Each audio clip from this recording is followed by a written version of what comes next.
Anu Vidya Muthumalay's 2020 goal was to climb Mount Everest, but there were plenty of smaller mountains to climb closer to home in southern India. In March of 2018, she set out from Chennai with a group of mostly young women on a trek in the Western Ghats Mountains. They climbed nearly 8,000 feet. It was on their way back down that a raging wildfire stormed up the mountain and engulfed them. Some 10 to 11 persons were rescued. That's Anu's mother, Kasturi Muthumalay. We thought she would be one in that because she used to go to many treks and all. She would have escaped. We thought like that. She would have escaped. She used to say, death comes everywhere. Even if we walk in the road, we will be facing death. It's natural only, so you don't think about it. I think she prepared me.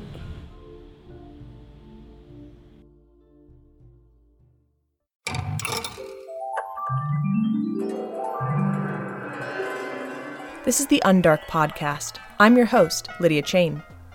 This year, large swaths of our world have been ablaze. A devastating wildfire season in California has caused hundreds of thousands of evacuations and left millions of people without power in preemptive blackouts. Millions of acres burned in the Amazon. Burning jungles in Indonesia choked the skies with smoke and soot. Even the Arctic was on fire, as forests burned for months in the Siberian tundra. In August, the European Space Agency counted more than 79,000 fires worldwide, 5 times as many as last year. As countries all over the world try to find ways to prevent and manage fires, India finds that its own law and policy present a unique roadblock, and the struggle of stakeholders to change things there may hold lessons for residents and officials in fire-prone areas the world over, particularly as a fast-changing climate raises the stakes. Mary Rose Abraham has the story. Anu Vidya Muthumalay was 25 years old and an artist, animal rescuer, and therapist. The group of 27 people was a mix of beginners and very experienced trekkers like Anu. It was a chance to escape Chennai with its city traffic and pollution for a couple of days of clean air and quiet in the Western Ghats. This mountain range runs through 6 Indian states. It's a UNESCO World Heritage Site and a global biodiversity hotspot. Their trek passed through a unique terrain found nowhere else in the world, the Shola forests. It's a patchwork of rolling grasslands alternating with tropical forest in the mountain valleys. They had climbed up to the highest tea plantation in the world and then started downhill. They ran into another group and sat together for lunch on a grassy slope near a lone pine tree. That's when the fire surprised them. Anu told her mother, Kasturi, what happened. They were happily having their lunch there. They were talking with their friends. Some far away, they were seeing some black smoke. That time also, they didn't think about that smoke.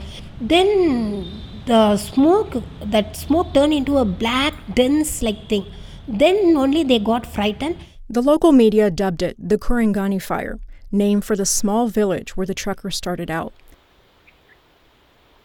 That's where I met up with Mohan Raman. He's a local adventure tour operator and environmentalist. He knows this terrain. Back in the year 2000, he inaugurated this trekking route with a group of French climbers, and he led the Indian Air Force commandos deployed to the fire rescue mission. Raman says the grassland burns so quickly that dense smoke develops later. It's the only warning sign, and often too late. Yeah, it's a wild grass. It's a wild grass and lemongrass. So it's a mixture. So it's suddenly combustion. It's just burn up. It's not for the first fire. It's only flame. It's not for like a stove. It's the effect like a furnace. It's not for the first catching slow 1, 2, 3. No, it's very fast because of the very dry season. It's a drought and a dry season. No water, no moisture. So it's a very dry time. The flame, then only come for the smoke. That is a very important. This sound is like a we know very well. The first come the flame. What does that sound like? It's like like this. Okay. The first come. Yeah, like paper rustling. Paper rustling. Yes, like this.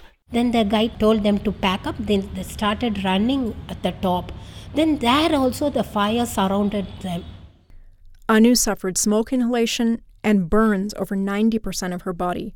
She passed away 4 days later. Of the 39 truckers in the 2 groups, 23 people died. But this was not an isolated or unpreventable tragedy. Several systems that could have helped failed, like a warning from a fire monitoring satellite system that arrived too late. Indian law and tradition obstruct fire prevention, and some of the country's environmental goals are actually aggravating the wildfire situation. India's fire numbers stand out. For a rough comparison, India is about a third the size of the U.S., but has 2/3 the number of fires. And with 4 times the population, Indians are more at risk from wildfires.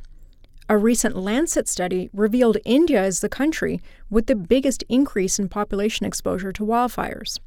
Moreover, India's fire situation is a complicated tangle of policy, underfunded fire prevention, and people living in and depending on forests.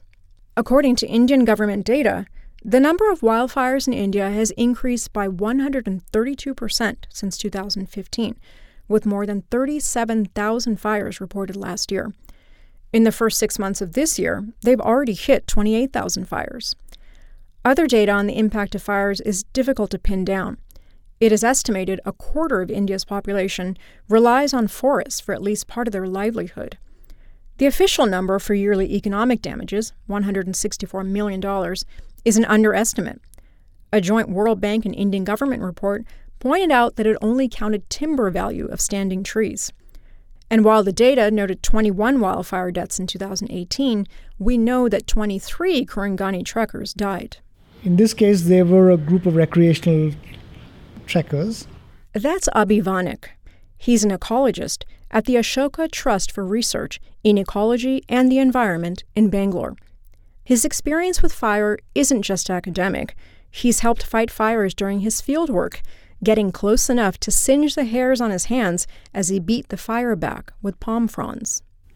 But there are also forest-dwelling communities all over India who are at more regular risk from these kinds of runaway fires.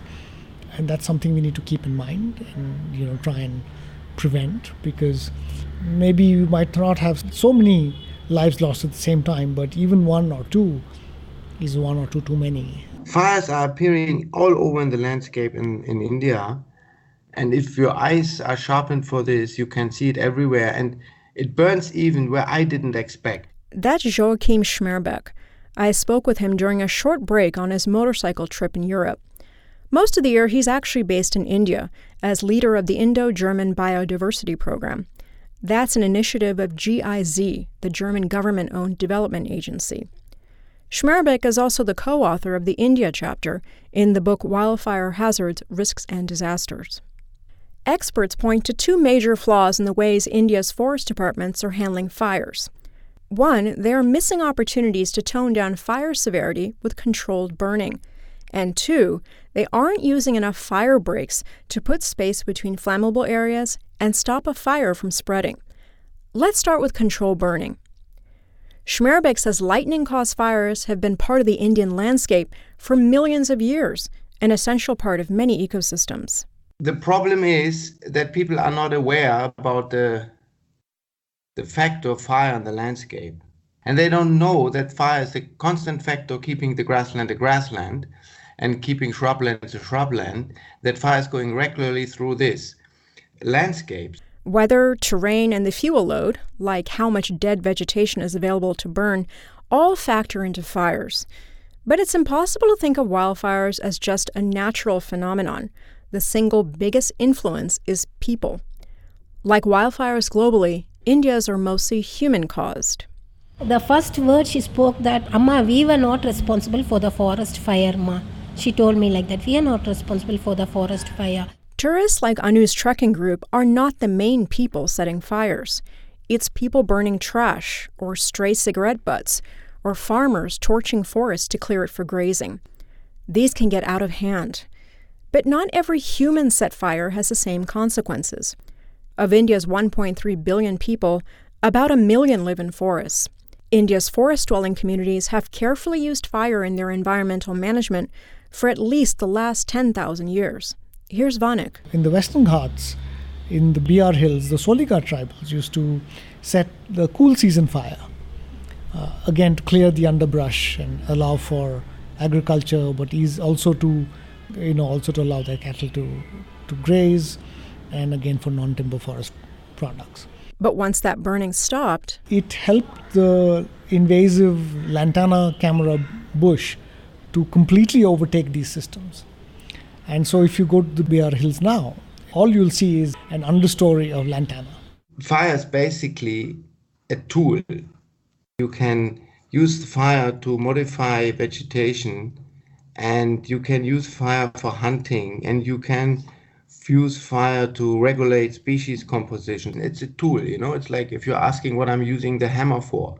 There's all kinds of things you can use the hammer for, and there are all kinds of things you can use the fire for. That was Schmerbeck. Vanek says that some of the burning practiced by indigenous people actually served to prevent worse fires in the dry season by using up fuel. It's a technique not fully explored yet by the government. A couple of years ago, there was a meeting called by the Ministry of Environment and Forests and Climate Change in Delhi, and Australian fire experts were called in as well. And their message was very simple. They said the cheapest and best tool to fight fire is a matchstick. It's a matchstick? Yes. Okay, that sounds completely counterintuitive. Yeah, so the idea is that if you prevent the buildup of dry matter, of dry biomass in the forest surface by allowing for periodic controlled burning, then you will prevent these really large out of control fires. India's forest officials are allowed to set controlled burns, but in a survey of forest officials in 11 Indian states, 2/3 said controlled burning was not being regularly performed. They need to come back to what was called block burning, where entire blocks used to be burned in a rotational manner once in every 3 years, and be done in a cool season when the grass is dry enough but there's still some moisture in the soil, and it's also cool, so that the fires don't go out of hand. And these cool season fires are necessary. And those indigenous groups who had practiced controlled burning for millennia can't perform control burns anymore. In fact, any type of fire in a forest, whether accidental or intentional, is lumped into one bucket and banned. We need to look at an old law to understand why. The Indian Forest Act was passed in 1927 by the British colonizers who were in power on the subcontinent. Colonial forestry policy in India was to suppress fire wherever it occurred. For the British, Indian forests were primarily for the harvesting of timber, so they saw fire as destructive to their economic interests. We have continued to adopt the British way, the colonial way of thinking, and said, okay, all fire is bad, and enshrined that in law. So the Forest Act criminalizes burning. What it then does, of course, is it ignores the history of human use of forests. In some way, it is reinforcing that colonial mentality. We are basically bringing what the British brought into India and reimposing it on Indian people. And there's no need for that. Allow people to take control of their ecosystems that they were managing for a very long time. In theory, there are ways for forest dwellers to continue their traditional practices, including using fire. One is the similar-sounding Forest Rights Act. It gives India's forest dwellers restored rights over their traditional lands, but it's been stuck in legal wrangling since it was passed in 2006. There is also the Joint Forest Management System, set up in 1990. This is a cooperative agreement that allows forest dwellers to protect and manage their local state-owned forest, such as fire prevention and cattle grazing, in exchange for accessing benefits from that forest. But in practice, these systems have been set up for only about 30% of India's forest area. And this points to an overall issue with India's national forest fire policy. It has one only in theory. India's central government created a National Action Plan on Forest Fire in 2018, but the National Green Tribunal, that's India's court system created just for environmental protection, ruled this May that due to the great increase in wildfires, a monitoring committee made up of many agencies and the forest chief from each state would be needed to implement it. Until that committee forms, the plan's action items, such as fire risk mapping and improving ground detection, are stalled. And the joint report of the Indian government and the World Bank recommended policy changes, more firefighting staff, and more engagement with the local community. They also called for fire breaks, that second major flaw that we talked about earlier. A fire break, also called a fire line, clears vegetation to prevent fire from jumping into the forest. They help to stop accidental fires from spreading out of control. And that was a huge fail point in the Kurungani fire. Mohan Raman, who was on the Kurungani rescue mission, is sure there are no fire lines here by that lone pine tree. This is no fire line. I'm damn sure. It's a necessary mandatory for the forest management or national park or wildlife sanctuary. We should break the line for fire. At least 1.5 meter of fire line should prevent for the forest fire. The state government of Tamil Nadu, where the wildfire happened, commissioned an official report on the forest fire. It was never made public.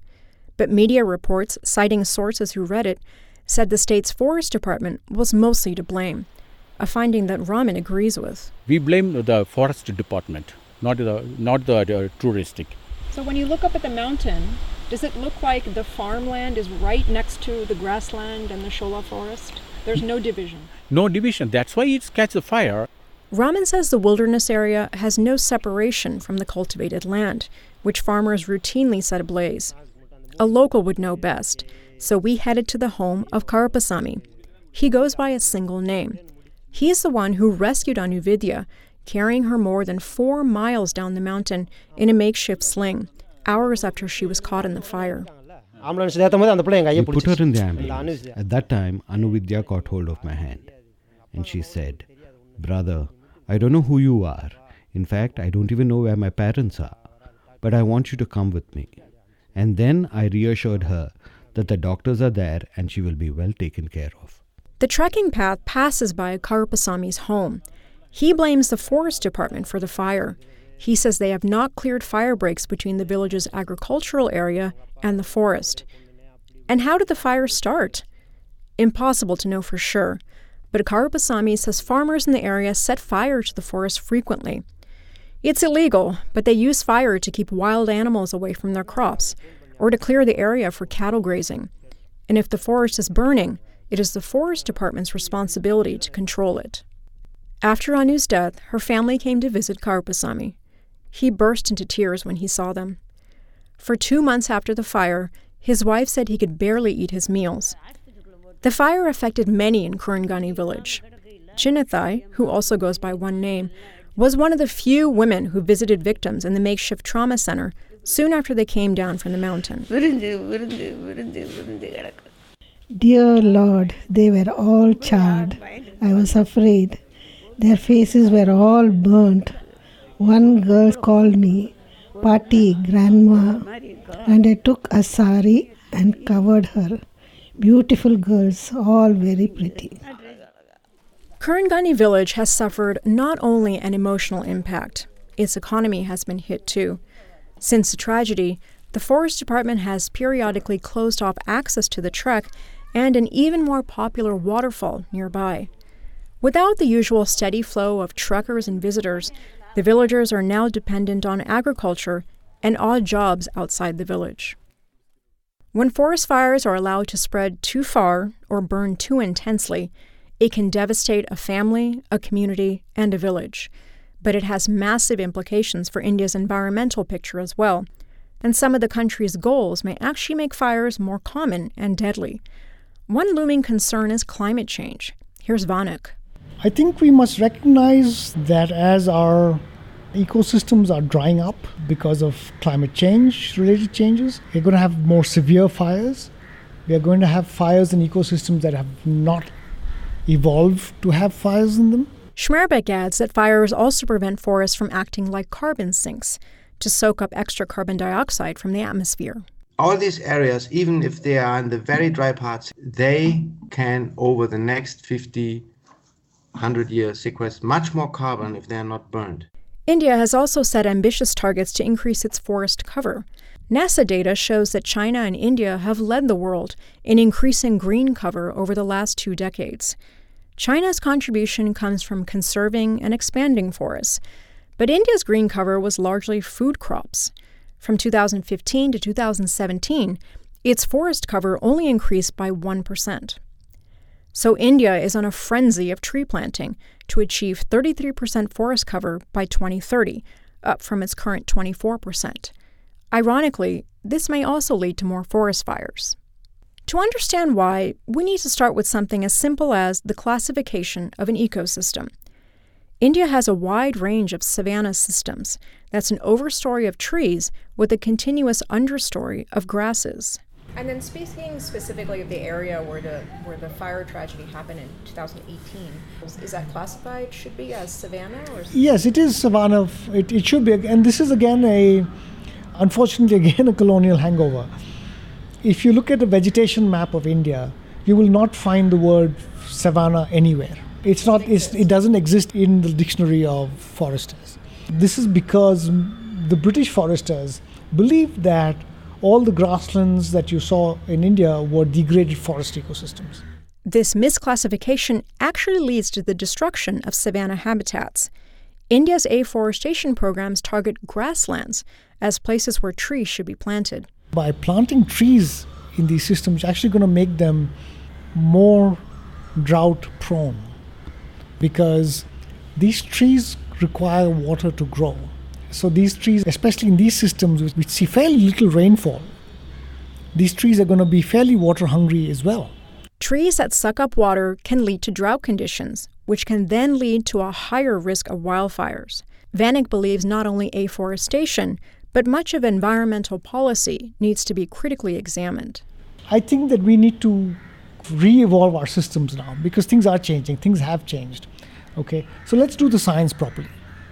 Nobody needs to take my word for it or the word of any of the other ecologists who have advocated for this. Why don't we do the science? What's stopping the research from happening?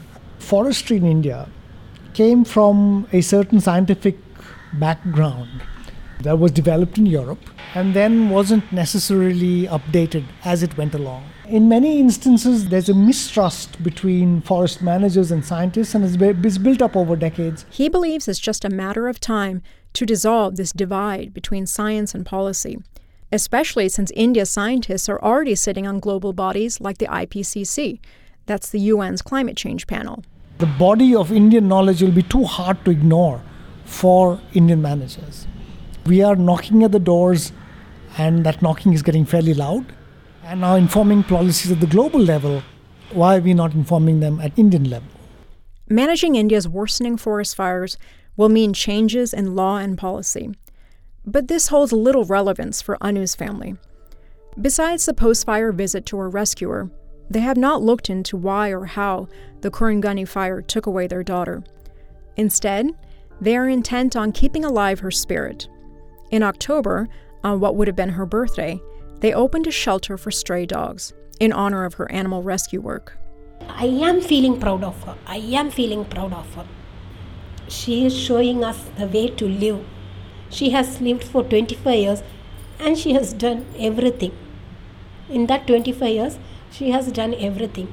My husband cry a lot. When our memory is there, we cry a lot. Then, okay, it's okay. She is within us. She is here. We will do whatever she likes. We live like that.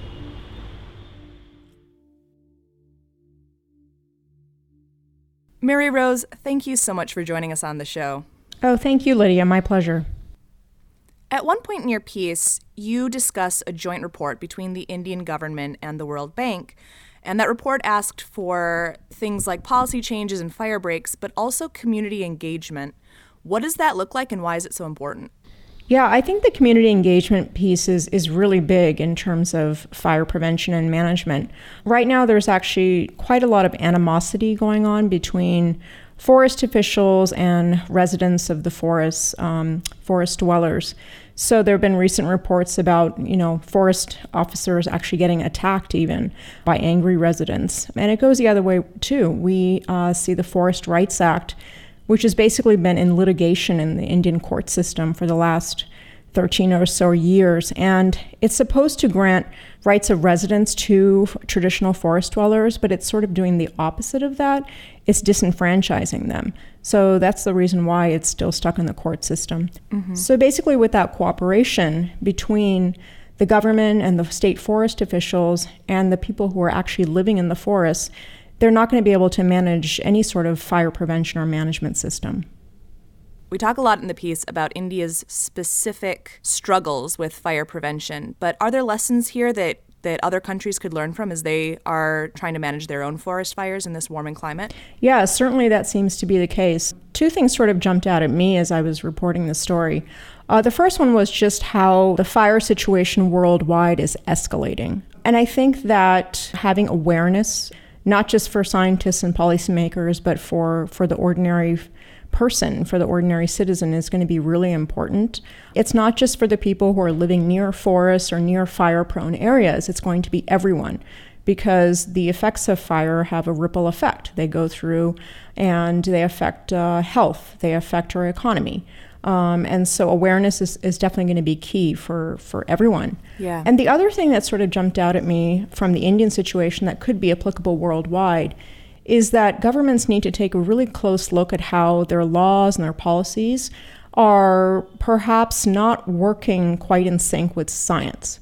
And we see that in the Indian situation where the law sort of contradicts the best way to manage fires. So certainly, governments worldwide should be looking at how their laws and regulations are best sort of suited to reflect the current and the best science and the research that's going on in terms of fire prevention and management.